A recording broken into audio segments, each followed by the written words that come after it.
Well, through high school, I was playing music part-time. I was playing in local clubs, and that was making my spending money.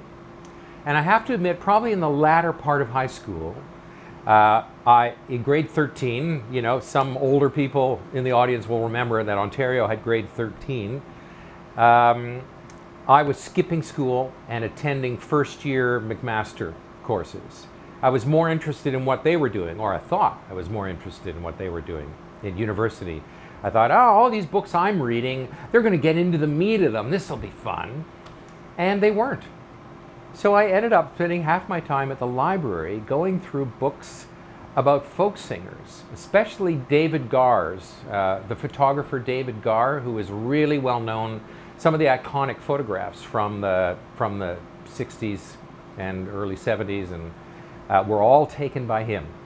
And there were books of his work, so I'm flipping through it just dreaming about becoming a folk singer. And actually, in one of them, I saw a picture of one of the guitarists and members of the Byrds, Roger McGuinn.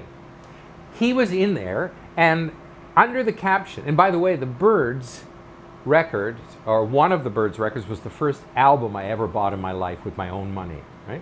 The Byrds' Fifth Dimension.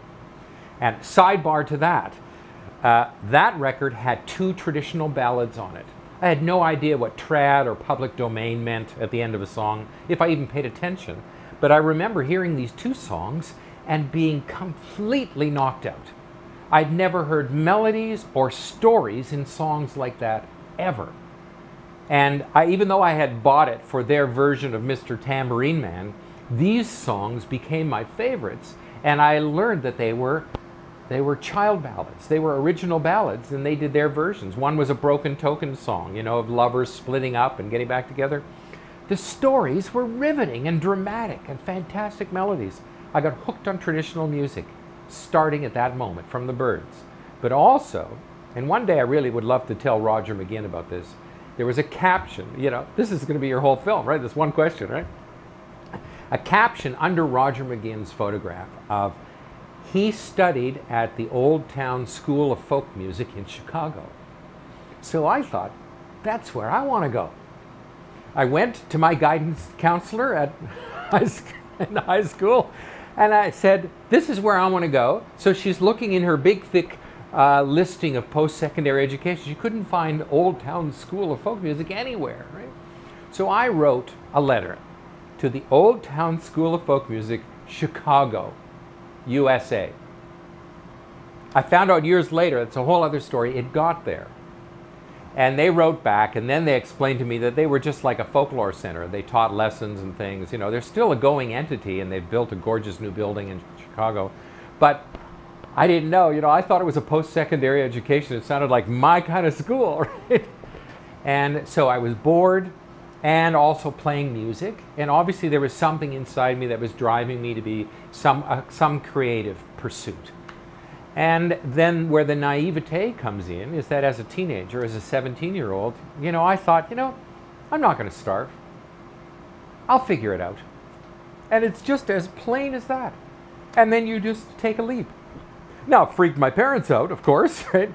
And they insisted that I promise that if whatever I'm pursuing didn't work out, I'd come back and finish university. Now, I also had an interest in architecture, and maybe if my life had gone a different way, that would have been the track I followed. And I still have an interest that way. And astronomy, things like that are still fascinating for me. And I do my own reading. I read about physics, and I always look at what architects are doing and how they're structuring a building. And I just find it interesting stuff, you know. And who knows which way your life might have gone, you know, if it wasn't for folk music. It's all because of folk music. My life is ruined. Oh my God. I mean, to spend a life surrounded, you know, by people in following creative lifestyles. I mean, to be honest, I just find you get a high percentage of wonderful human beings. Caring, thoughtful, interesting people to spend a life with. My wife and I always say, we know so many great people, and it just fills you to do that.